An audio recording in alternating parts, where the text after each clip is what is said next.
Okay, so we will talk about the today's agenda. So today we will see the creation of an asset, how to create an asset, and how to generate the asset while receiving then item in inventory.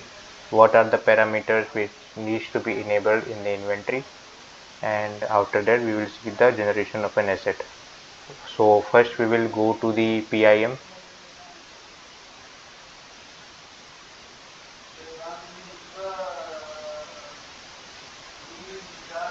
In the product information management. So in the we will go to the manage items. So you can uh, enable the items. You can enable those parameters for the already created item, or you can create the new item. So Renaco item class. So this is my item, that is this one.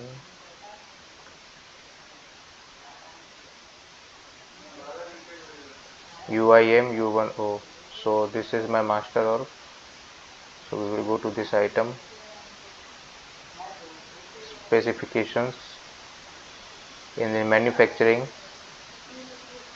So first we will have to enable this parameter in the manufacturing, that is inventory asset value as yes, costing enabled as yes. Then we have to go to the service. So in the service, in the asset, that is enable asset tracking, full life cycle, enable asset maintenance, we should be enabled as yes, enable genealogy tracking enabled as yes, asset class should be the equipment, because if we will this parameter, that is enable asset tracking, this parameter is more important, because then only you will be able to generate the asset automatically once you received an item in your inventory. And these, then we have to go to the physical attributes.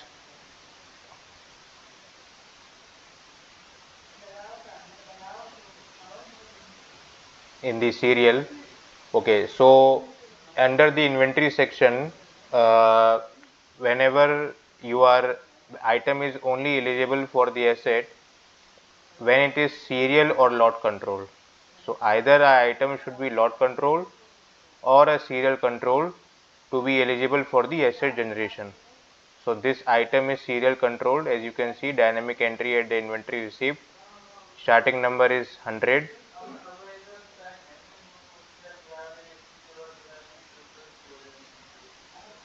So this is the physical attributes. Sales, under the sales and order management, as you can see, this is the customer ordered as yes, customer orders enabled as yes. Then default sales order source type is internal.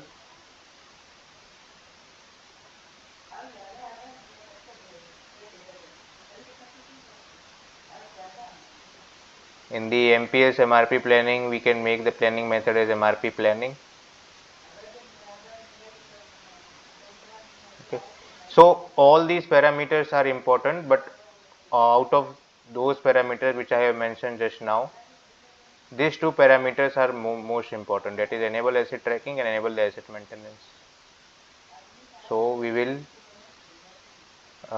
create the PR for this item and we will receive it in the inventory.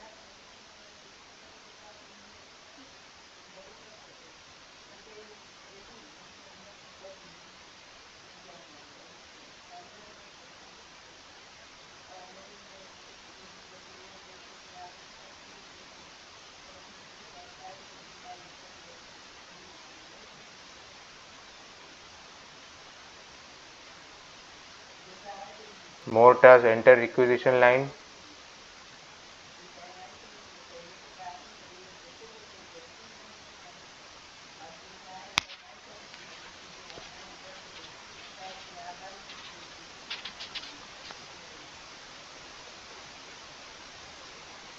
So in this we will enter this item.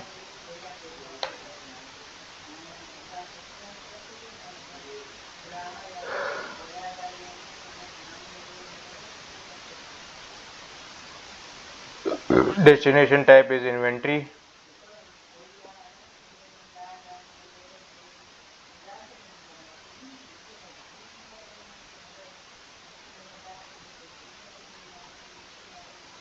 So basically what we are doing, we are creating the PR for this item, then we will create the PO, and then we will receive this item it in the inventory.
So we will log in from the approver login, and we will approve this PR.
So now we will create the PR for this.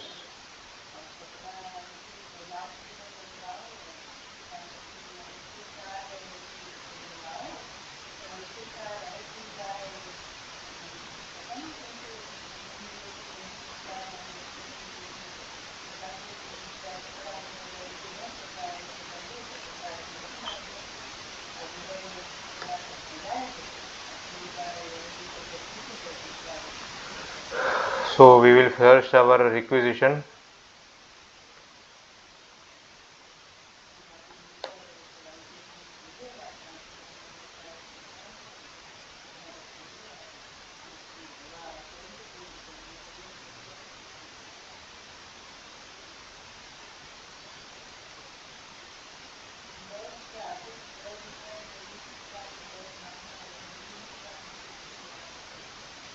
Click on OK.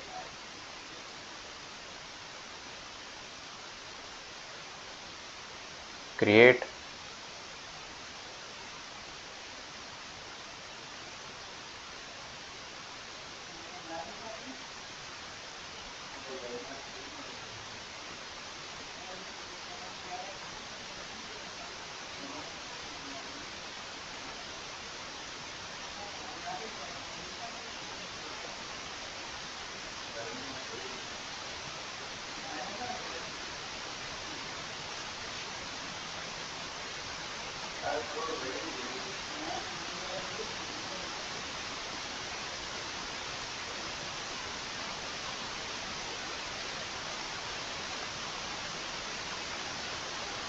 Okay, so this purchase order is created.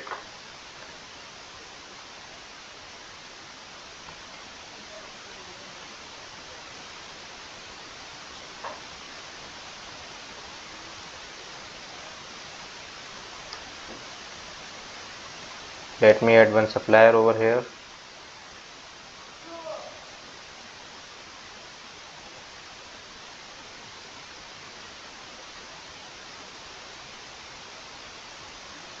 This is extra DFF. Submit it. Submit the PO.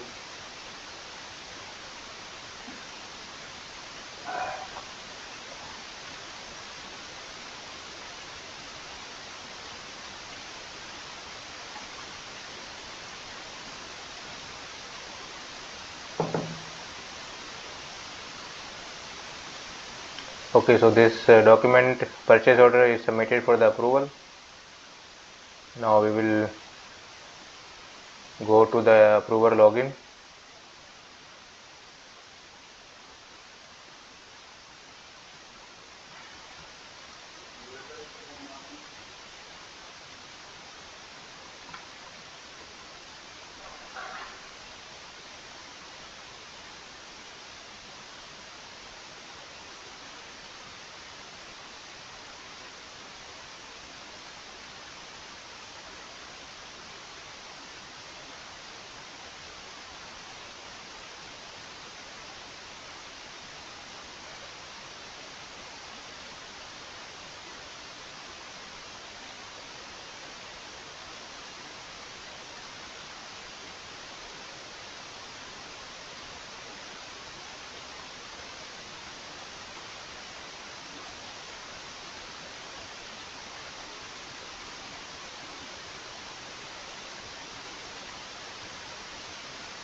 Okay, so let me approve this document.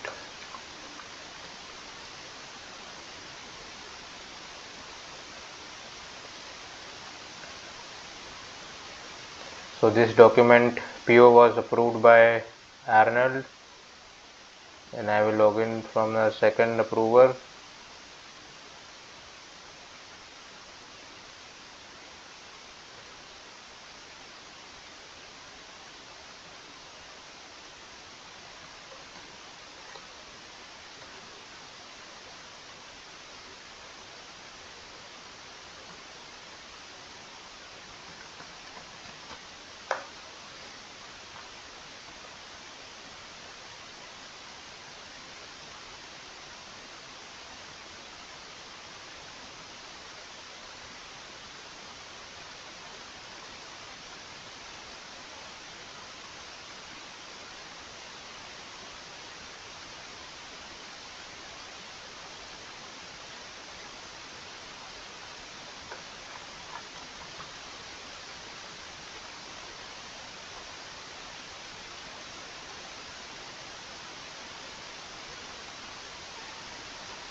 So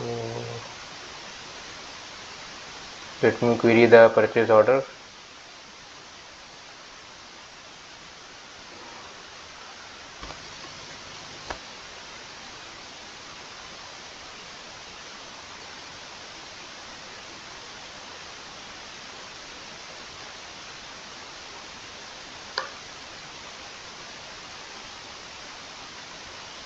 So as you can see, my purchase order is approved. Now I will receive it in my inventory.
Okay, so I will create the receipt for this.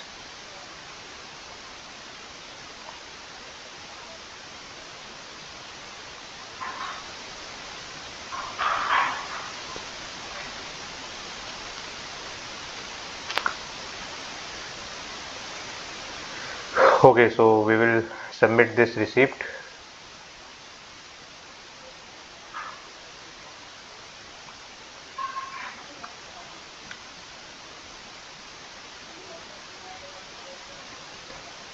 Okay, so this receipt is been created, and now item is received in my inventory.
Okay, so item is received in my inventory now.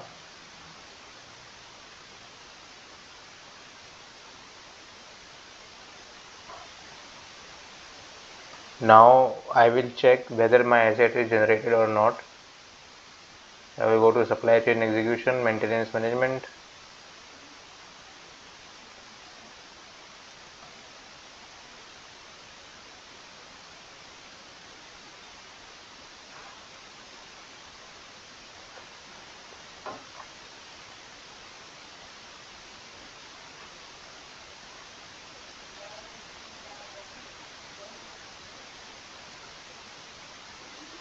So I will search my item.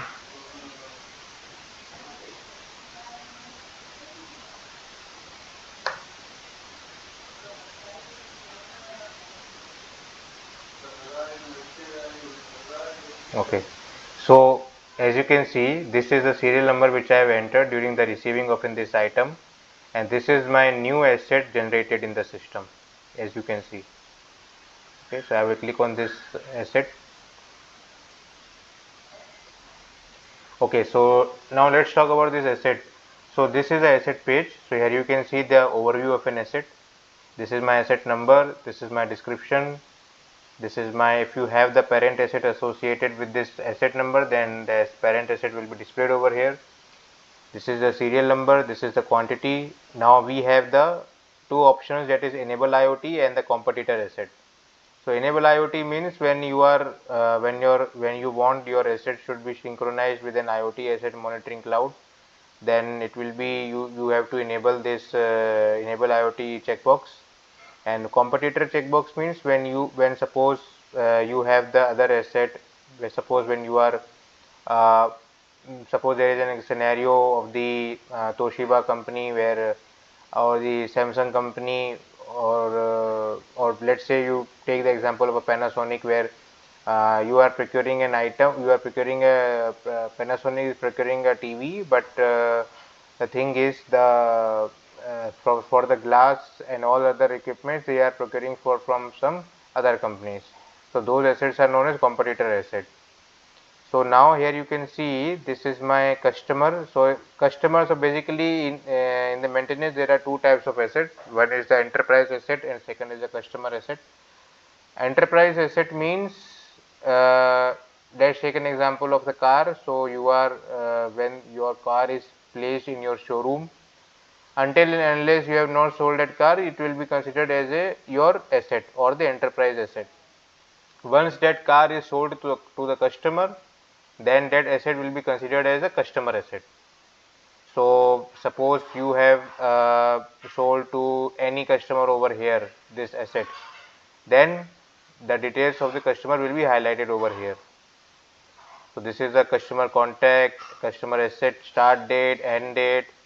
Now these two checkboxes are very much important, that is allow the maintenance programs and allow the work orders. So allow maintenance programs means suppose if you want to create the preventive maintenance for this for this asset, then you can enable this checkbox as allow maintenance programs, and this checkbox should be enabled as for the allow work orders. When you want to create the work orders for this asset, then you have to enable this checkbox. Then we have the option of default maintenance work order type and default maintenance work order subtype. So if you want that for this asset each and every time only the when you are opening the creation screen and you want to by default create the corrective work orders, then you will be choosing as corrective or otherwise preventive. Similarly, there is an option of the deferred maintenance work order subtype as condition based emergency.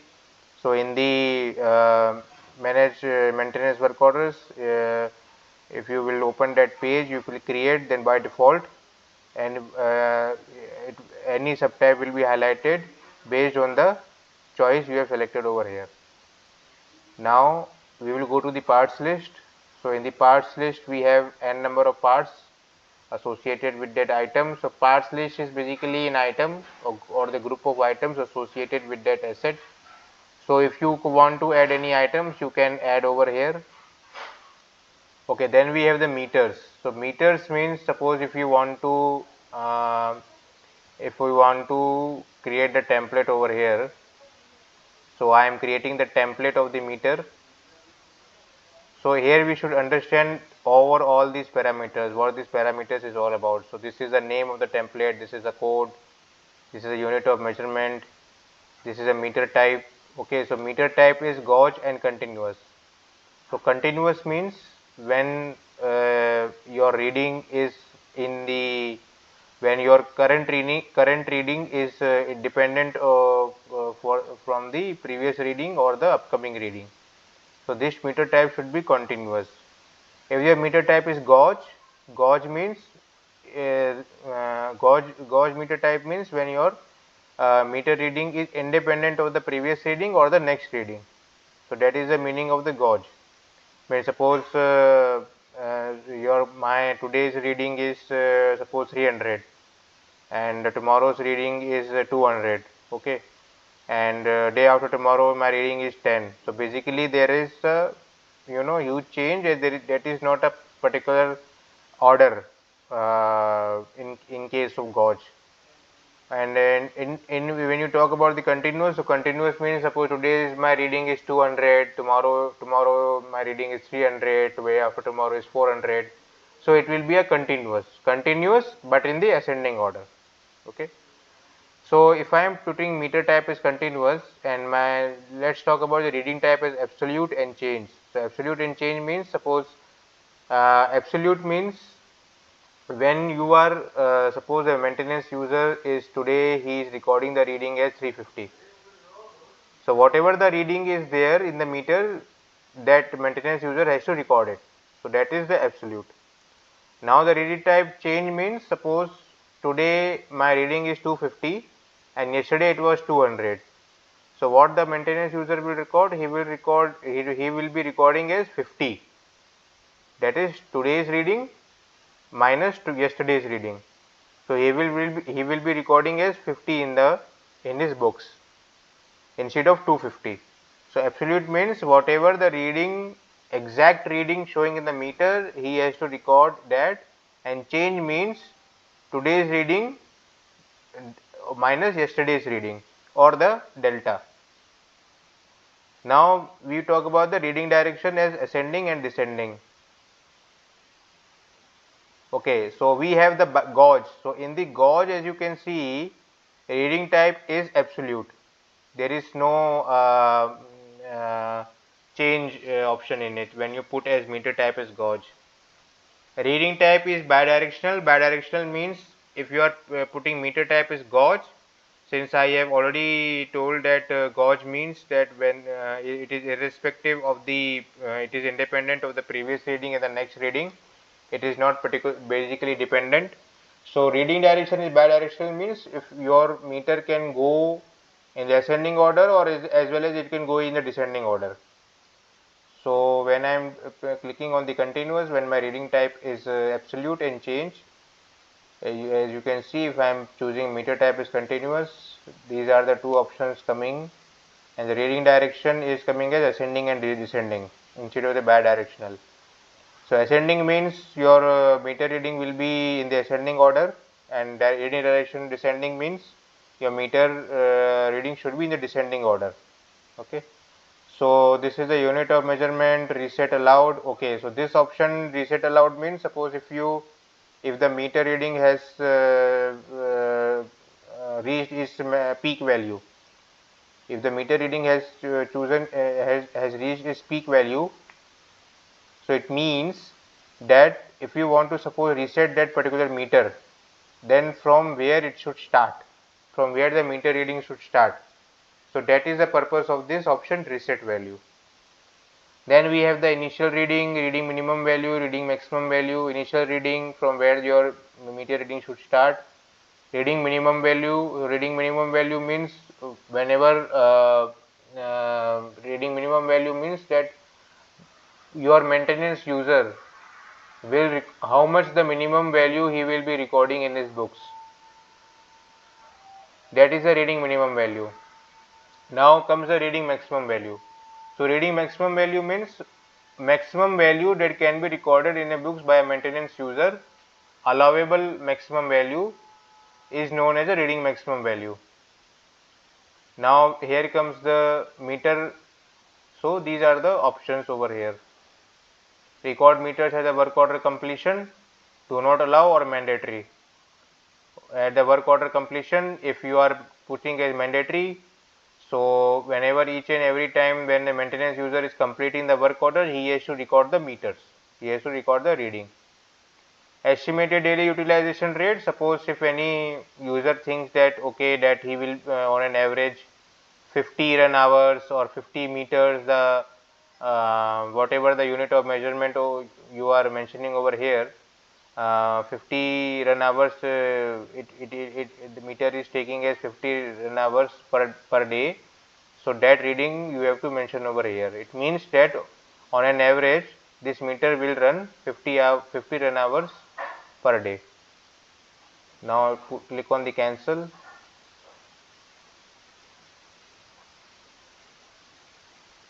Now this is the last sales order details.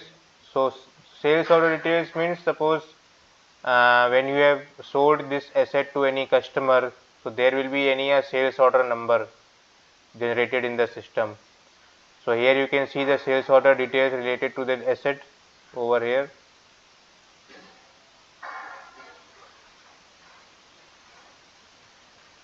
Then we have the asset hierarchy. So asset hierarchy, as you can see, you can add multiple number of assets over here, parent asset and the child asset. You can associate the child asset into the parent asset. These are the subscriptions.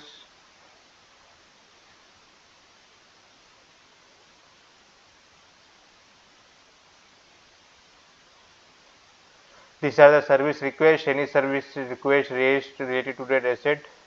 So these are the service requests. Okay.